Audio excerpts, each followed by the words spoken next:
José Milson Ribeiro, nascido em Serraria em 25 de julho de 44, no engenho Belo Horizonte. E desde os 6 anos de idade, 6 anos e pouco em diante, eu vivo em João Pessoa. E aqui foi feito toda a minha formação de vivência, estudando primário, e enfim, estudei no Liceu Paraibano, onde eu tive uma atividade política em 66, 67 principalmente, até culminando em 69, um movimento estudantil em evidência e coordenado pela União Pensões de Estudantes Secundários, que eu é quem dirigia, né? E até o ato institucional número 5, quando fui obrigado a entrar na clandestinidade. Mas mesmo antes da clandestinidade, eu já participava da luta armada aqui da Paraíba, mesmo dentro da legalidade.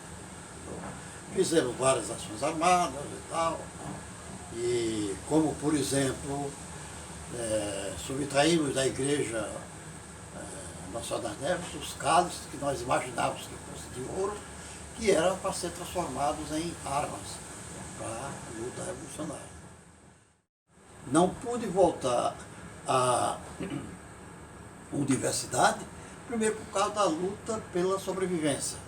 E segundo, eu tinha feito o Enem, passei e não assumi, passei para a universidade, porquanto eu desejava fazer antropologia. E como só tinha antropologia na cidade de Mamanguape, e eu teria que sair daqui toda noite, 6 horas da noite, e voltar de madrugada. E ficava muito carregado para mim. Por isso, eu não retornei. Bem, e toda a minha formação é dentro da cultura popular, onde eu vejo a cultura popular, infelizmente, relaxada, desprezada pelos governos, pelos políticos, né? Que é preciso uma luta muito grande da parte dos mestres da cultura para poder fazer alguma coisa. Aqui mesmo em João Pessoa estava tudo apagado e nós tivemos que fazer alguma coisa para tentar levantar a luta pela cultura popular. Foi quando um forrozeiro lá de Jaguaribe, não sei o nome dele, mas eu lembro o nome dele com muita frequência, ele, Walter Luiz, que é o forrozeiro Walter Luiz, dono do Bloco do Tetel, ele, Martinho Campos, que também era ligado à luta revolucionária, e por esse motivo foi preso em 63 e preso depois e cumprido cadeia posteriormente por outra prisão. E também o artista plástico, ele também era artista plástico, o Martinho Campos, xilogravador, e o artista plástico, xilogravador e pintor de quadros, o Nandejara Lisboa, que havia sido um dos diretores da Fundação Cultural João Pessoa. Nós 4 nos unimos para formar um centro de resistência. E essa luta que nós começamos a desencavar, como dizem muitos pesquisadores, que a cultura popular se esconde, não é que ela é escondida por conta da falta de atitudes em sua defesa, em sua forma de se expor. E que nós começamos com um evento no bairro dos Novais, sob a direção do CPC, Centro Popular de Cultura da Paraíba, CPC-PB. Esse centro tinha a esses 4 na direção, mas tinha uma outra direção formada única e exclusivamente pelos mestres da cultura, que inicialmente eram 6 grupos. Cavalo Marinho, Boi de Reis, que diga-se de passagem, Cavalo Marinho é uma parte do Boi de Reis. Babau, sobre o mestre Joaquim Guedes, a Ciranda, com o mestre Mané Baixinho, a Lapinha, que eu tenho sido o nome do companheiro no momento, e o outro era a Capoeira. Então, esses 6 grupos formavam essa direção. Muitas vezes, os 4 que eram, digamos, intelectuais, porque muitos dos mestres não sabiam nem assinar o nome, a gente decidia certas coisas. Mas antes de pô-las em prática, nós submetíamos ao crivo dos mestres tradicionais. E algumas vezes eles diziam, isso não pode. Por quê? Por isso, aquilo outro. E nós acatávamos. Sempre acatamos a opção dos mestres. E esse grupo, ele começou, além desses 6 grupos se apresentarem, mas sempre dando vez para grupos novos, que não eram conhecidos da área. Porque todos esses 6 grupos eram aqui do bairro. E nesse ínterim, a coisa foi crescendo e chegou ao ponto de despertar grupos de outras cidades e que vinham se apresentar aqui de forma gratuita, né? Desde que nós pudéssemos dar as condições de transporte, né? E a alimentação. Tal. Mas eu quero colocar uma coisa importantíssima da cultura popular, que seria resultado já do CPC. Um grupo como o Boi de Reis, sobre a mestria de mestre Pirralhinho, tataraneto do mestre Lino Ventura, que foi o primeiro mestre de Boi de Reis que a gente teve conhecimento aqui na Paraíba. Lino Ventura, que é avô de João do Boi, que é pai de Pirralhinho. Bem, o mestre Pirralhinho vivia de quê? Vivia de vender picolé na rua e ocasionalmente ser locutor de casas de tecido, chamando o povo para entrar, para ver as promoções. O mestre João do Boi, ele vivia morando num quartinho de aluguel na casa de um operário. Quer dizer, não era uma casa de um burguês, era um quartinho existente nos fundos da casa de um pedreiro. E pedreiro chamado Zé Pequeno, que deu todo o apoio para a gente.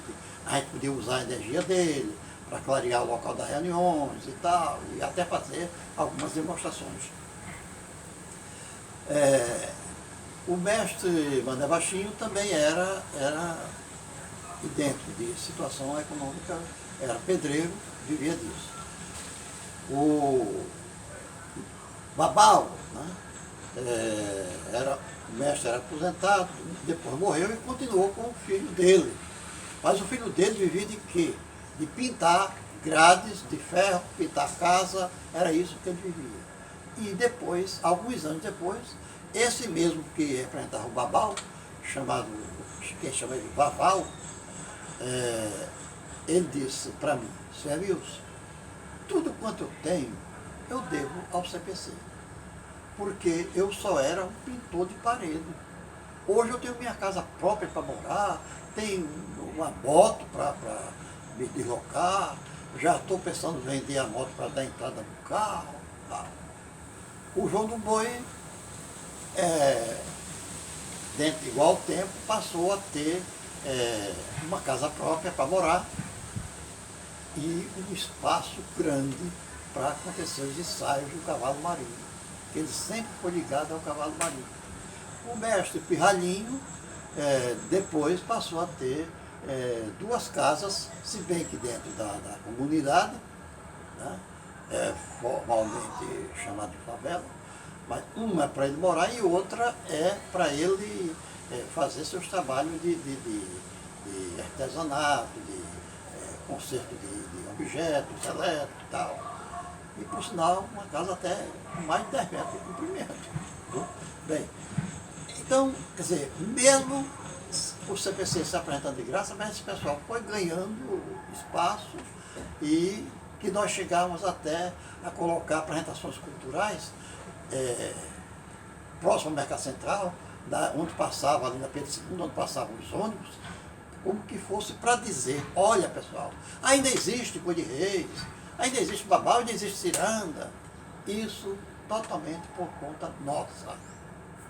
Bem, isso aí foi o início do CPC, que posteriormente teve uma atitude muito influente, porque o CPC começou a ser admirado pelo pessoal da universidade, professores da universidade vinham assistir, e a frequência desse encontro cultural, que acontecia todo final de mês, de 8 à meia-noite, chegava a reunir 2.000 pessoas nos dias normais.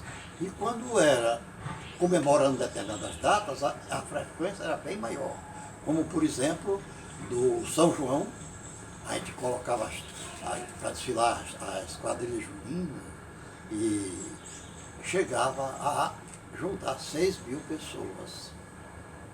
E salve o Carnaval, chegou a juntar 10.000 pessoas.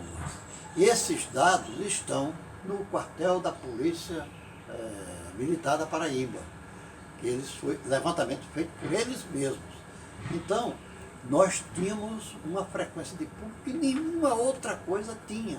Até o Carnaval de 2005, só chegava a juntar 3.000, 4.000, 5.000 pessoas. E nós aqui fazíamos dessa forma.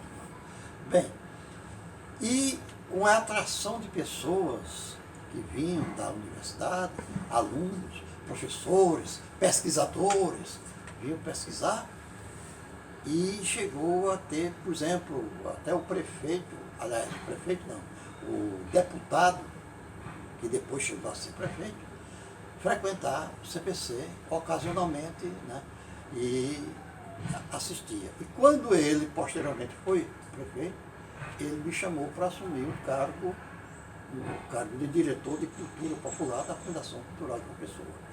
E lá foi, pasme, uma entidade cultural representando o município, não tinha arquivo de cultura popular. O primeiro arquivo da Fundação Cultural foi exatamente 57 catalogações de grupos de cultura feitos no CPC. E para lá nós transferimos seus contatos, tudo bem, e usando não só a cultura popular de João Pessoa, mas de todo o Estado e inclusive de outros estados. Como veio para aqui a Gigante de Ébano, que era ali da Maracá, né? Eu apelidava ela Gigante de Ébano, porque ela era bem mais alta do que eu, né? E uma pessoa excelente, né? E ela e mais outras pessoas nós trazíamos para cá.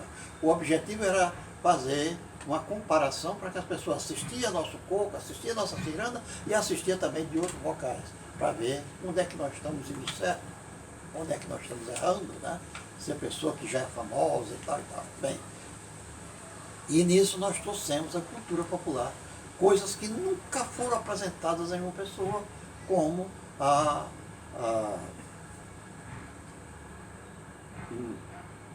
de Monteiro, eu lembro já o nome do foguedo, que foi a primeira vez que veio a João Pessoa. E a mazurca do mestre Zé Preto. Essa mazurca ganhou um espaço tão grande em João Pessoa que sempre no São João, e as pessoas quando se encontravam comigo perguntavam: e aí, senhor, esse ano é que vai mazurcar? Ou seja, resultou do novo verbo, mazurcar, porque o pessoal gostava de dançar a mazurca. A cultura popular é envolvente, porque nela está a nossa ancestralidade. A cultura popular, você estudando a cultura popular, você estuda a história do seu povo, a sua formação étnica, a sua formação social, a sua formação cultural, né? E assim por diante. Né? E através disso aí, Por exemplo, a banda de pífano, que nunca também vinha para aí, uma pessoa, nós começamos a trazer bandas de pífano do sertão, e essas bandas se sentiam humilhadas quando comentavam orgulhosamente que estavam vindo tocar em João Pessoa. Pô, como é que um cara que vai aqui limpando mato, plantando macaxeira, puxando cobra para os pés, vai tocar em João Pessoa? Isso é conversa, isso é mentira.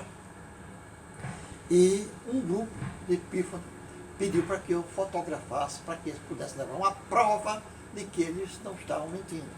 E eu mandei tirar foto deles hospedados no hotel em Cabo Branco, eles no café da manhã, com aquelas roupas simples deles, sentados, em volta, muita gente fazendo sua refeição, roupas bem mais diferentes, bem mais para frente, né? Que mostrava uma certa diferença cultural. Bem, e mandamos foto dele no hotel, foto dele tocando no ponto Sem Rés, em cima do palco, e o povo dançando, né, e tal, aplaudindo, para que eles pudessem levar e mostrassem lá. Aí o pessoal perguntava, mas e quem está levando vocês para lá? A prefeitura. Digo, quem é o prefeito? É fulano. E ao dizer o nome de fulano, transformava fulano, mais conhecido pelos sertões, e segundo o mestre Fernando, numa das reuniões que ele fez aqui na minha casa, junto com vários secretários de cultura da cidade de Bahia, recém-possados, que vieram conversar comigo para beber informações junto a mim, e ele transmitiu para os outros. Foi ele quem tornou o nome de Ricardo Coutinho conhecido pelos sertões. Porque quando as pessoas perguntavam, mas quem está levando você para uma pessoa? A prefeitura. Quem é o prefeito? Ricardo Coutinho. E eu não tinha percebido essa coisa, que ele, como um dos brincantes, que era mestre do cavalo marinho, já tinha percebido isso. Bem, a minha experiência conseguido dentro do CPC, e para poder eu estar no CPC, eu tive uma formação cultural desde a infância.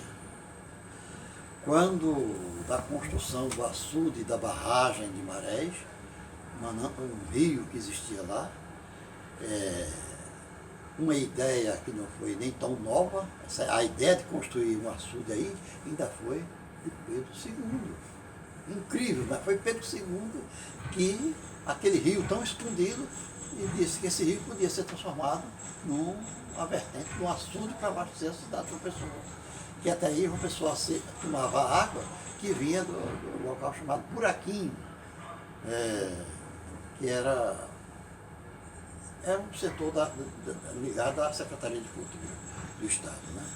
E Zé Américo foi quem deu início em 50, foi em 50 que ele assumiu, e ele deu início à construção do açude da barragem. Esse açude, a construção desse açude, atraiu muitos trabalhadores do interior. E esses trabalhadores não tinham parentes aqui em João Pessoa, e a casa onde eu morava, a essa altura eu devia estar, eu era muito criança ainda, e eu ficava, a casa era uma casa antiga, e rodeada de alpendre, e esse alpendre era ocupado por redes onde os trabalhadores dormiam. E antes deles dormir, eles ficavam trocando ideia, conversando, contando história da Carochinha, história de Trancoso. Trancoso, só depois eu vim saber que foi o primeiro escritor de contos de Portugal. O primeiro. E chegou a morrer em 1800 e pouco, né? 1885, se não me engano. Bem, história de Trancoso, Mato Fulozinha, história da Carochinha, Mula Sem Cabeça, e por aí afora, e eu conhecendo todo esse volume de informações que eu não tinha acesso. E, posteriormente, minha mãe teve a iniciativa também, que eu até tinha um apelido de Marte, porque eu vivia muito doente, muitas coisas aconteciam, eu adoecia, e ela comprava para mim, para matar meu tempo, os livros da Edições Melhoramentos, que eram livretos de 50, 70 páginas, por aí, sem figuras, uma vez ou outra uma gravura, né? Mas contando a história, as lendas do povo árabe, do povo chinês, do povo japonês, do povo indiano, e aí foi onde eu tive conhecimento de muitas outras histórias que formaram o meu caráter. E que foi duas coisas que formaram o meu caráter. Minha mãe, que era uma mestra, era professora, primária, diretora de duas escolas, uma do estado e outra do município, apesar de não ter nenhuma formação. Bem, era ela e o movimento escoteiro, que eu passei muitos anos como escoteiro. Comecei como escoteiro e terminei como chefe de tropa escoteiro. A tropa de escoteiro numa chamada Arrua da Câmara. Bem, essas duas coisas eu devo toda a minha formação cultural. Muita coisa, aquele negócio de dizer, uma das leis do escoteiro era, o escoteiro tem uma só palavra, tem uma só palavra, sei o que vale mais do que a sua própria vida. A sua decisão, uma coisa assim. É uma das leis do escoteiro. Bem, e isso nós devemos ao fundador do escotismo, que foi Baden-Powell, que era uma formação, uma forma de formação das crianças, às vezes que nem tinham acesso a escolas. E lá eles conseguiam sua maneira. Nós tínhamos hábitos de cobrar boas ações durante a semana anterior de cada um dos escoteiros. Aí um dizia, eu tirei um caco de vidro que estava no local onde o pessoal passa. Outro dizia, eu atravessei a rua com a senhora de idade, segurando a mão dela, atravessei a rua. E assim por diante, cada um tinha por obrigação de trazer uma boa atitude com relação à humanidade. Essa era a formação dos escoteiros. Nesse trabalho, eu, dentro da fundação, eu já tinha percebido uma contradição muito grande dentro de um setor da cultura popular importante, que era a capoeira.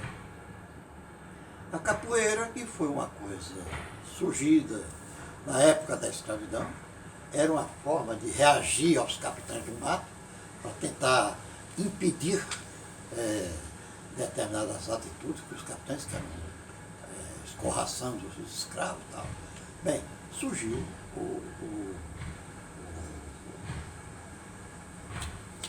a capoeira. Essa capoeira tem coisas muito boas que eles difundem, mas existia aqui uma certa divergência entre os grupos de capoeira que se resolvia na base do cacete. E isso era constante. E eu fundei, no primeiro ano, em 2005, quando eu entrei na FUNJOP, fundei o fórum, foi o primeiro fórum que eu criei, que foi de capoeira. Esse fórum tinha semanalmente uma reunião com os mestres, e onde eu combatia essa atitude de agressividade, que ponha em contradição com todos os princípios da capoeira. O resultado é que essa atitude deixou de existir. Totalmente. As divergências eram mais do ponto de vista literário, cultural, tal, se dissuadiam mediante o bate-papo, né? Dissuadiam. Bem, e eu comecei, através da capoeira, que nunca tinha ganho um tostão de prefeitura nem de nada. E eu comecei a trazer todos os grupos de capoeira para fazer apresentações públicas, e para isso eles ganhavam um cachê, ganhavam transporte e um lanche após a apresentação. Então isso não existia antes. Então nós começamos com isso aí e tal. E em todos os movimentos culturais, nós sempre colocávamos a capoeira dentro. Porque a capoeira tem infinita quantidade de coisas que o povo não conhece. Não é só aquela luta. Existem histórias contadas como se fossem dramatizadas, tá? Teatralizadas, tá? Como tem um movimento muito bonito que conta a história das origens de uma determinada tribo, Macuas. Macuas não, Macuas, que deu origem ao brinquedo folguedo chamado maculelê. Folguedo não, a história maculelê contada através dos capoeiras, que conta a história de um guerreiro que após, eu não sei porquê, os índios do Brasil, pode ser até também influência da África, porque a vivência dos índios brasileiros em Alagoas, na serra onde foi criado o Quilombo dos Palmares, né? A Serra de Palmares, foi criado o Quilombo, que foi a primeira república brasileira. Não foi a de Deodoro da Fonseca. A primeira república brasileira foi Palmares, guiada por um ex-escravo, mas um ex-escravo até que tinha uma certa cultura, porque até latim ele sabia, porque ele foi auxiliar na igreja de um determinado padre. E o padre instruiu ele no latim e outras coisas. Então ele foi o primeiro, aquele primeiro mestre, primeiro chefe do Quilombo dos Palmares, Zumbi dos Palmares. Né? Então, lá conviviam os índios com os escravos vindos da África, com os brancos daqui, inclusive portugueses que viviam no Brasil e que eram devedores. E devedor que não pagava eram escravizados, até pagar suas contas.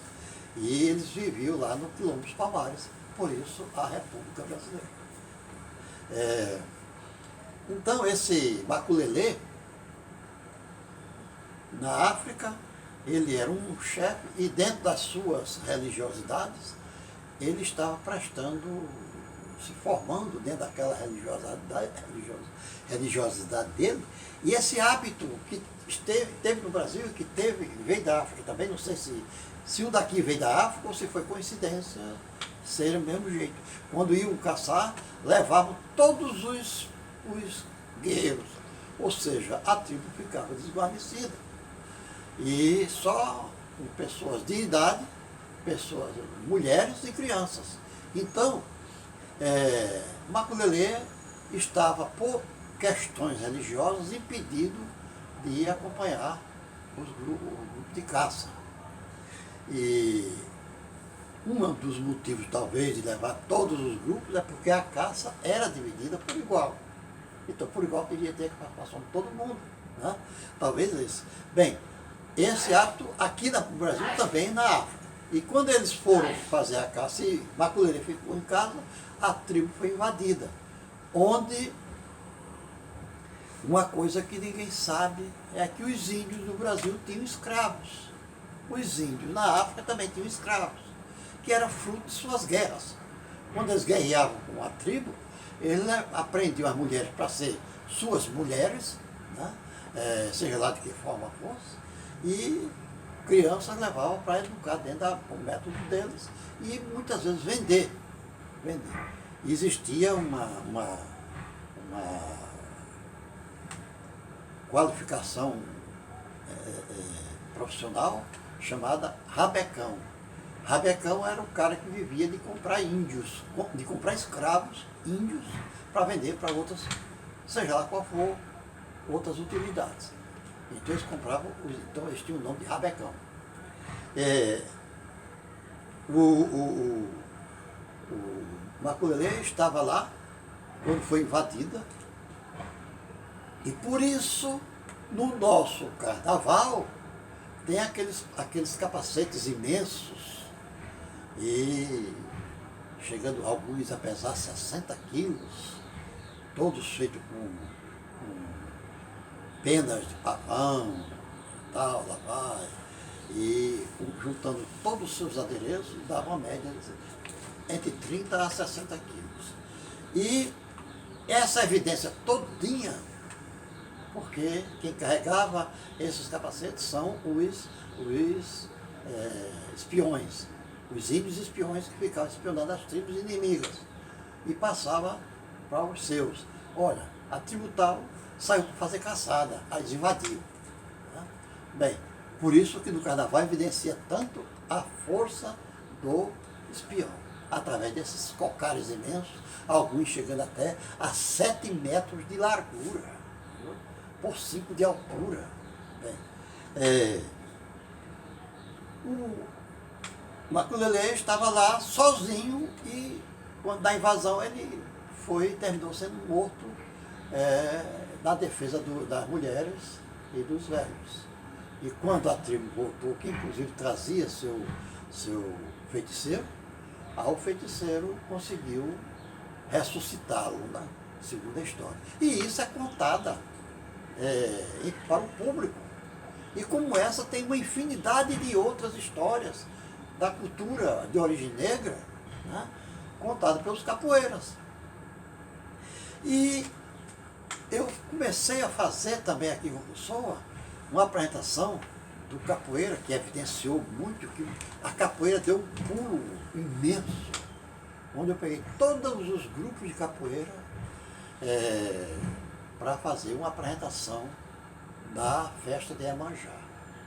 Porque existe uma aproximação muito forte entre os grupos de Iemanjá, os grupos do Candomblé, aliás, e especialmente Iemanjá, com os grupos de capoeira. E eu coloquei as apresentações. Essa primeira vez eu tive a ideia de ter cuidado para sair tudo tranquilo. Né? Que eles não estavam fazendo, mas podia ser que não estavam mais fazendo aquela briga interna entre grupos. Mas podia ser que alguma coisa acontecesse e eu mandei fazer uma numeração ao longo da avenida lá da praia onde iria haver a apresentação. Então, de 1 a 15, porque eram 15 grupos. Então eu chegava e dizia, você vai ficar no número tal, você vai ficar no número tal. Ou seja, os grupos que tinham certa animosidade com o outro, eu botava para eles se apresentarem distantes, para evitar confronto.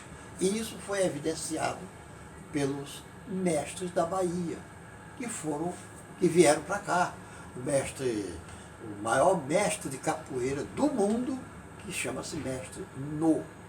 É tanto que ele geralmente só passa no Brasil, passava, hoje não sei por causa da idade, 6 meses no Brasil e 6 meses pela Europa e outros demais países, como Rússia, China, Canadá,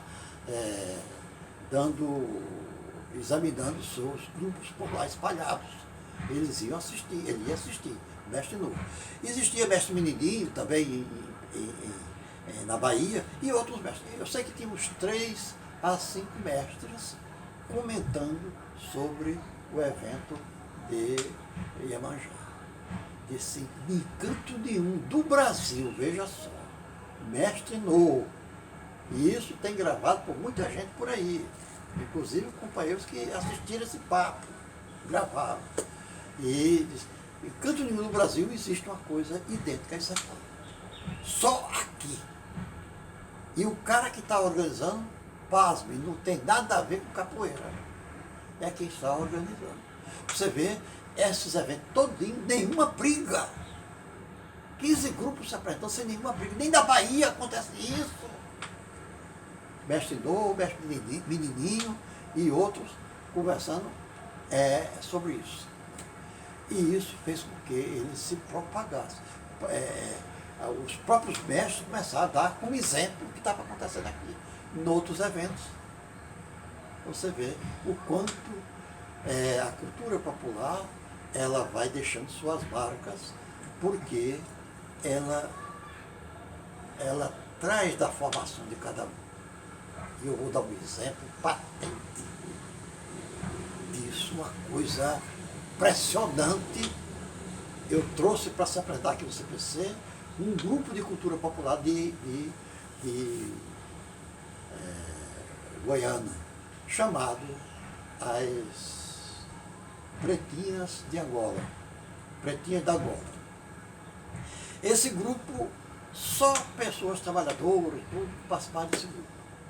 E esse pessoal batia o tambor, que muita gente chamava macumba. Antigamente o tambor, o nome do tambor era macumba. Por isso o pessoal, vamos assistir a macumba. Ia para um candomblé, aí gerou o termo macumbeiro e tal, como sendo pessoas ligadas ao candomblé, mas era o nome do instrumento.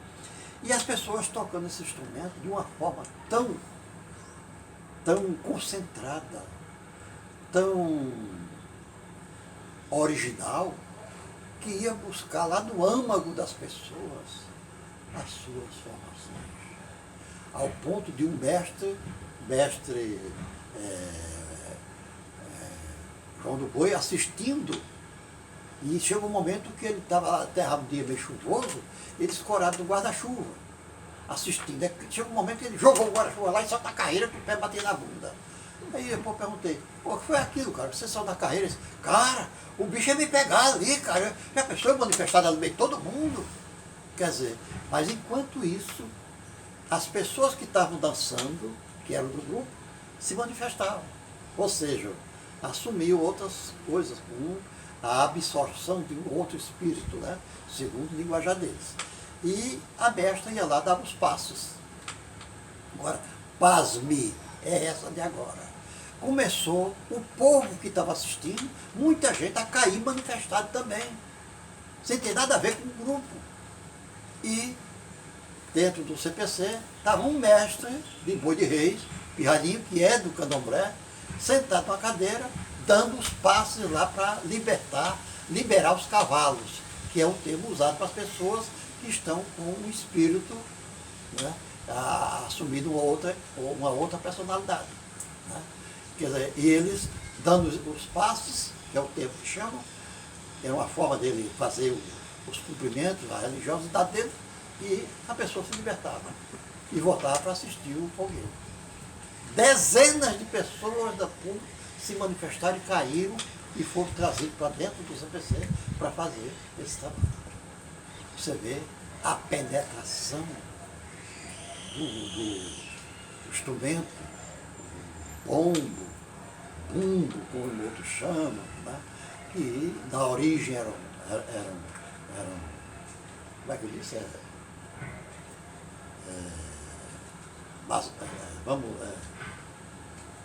No candomblé, né? Que tinha o nome da Zabumba, né? Que eu citei agora há pouco. Bem, isso aí, minha atividade dentro do CPC, formado por beber histórias da nossa cultura, pelo povo, ficava horas e horas assistindo aqueles caras contar aquelas historinhas e tal.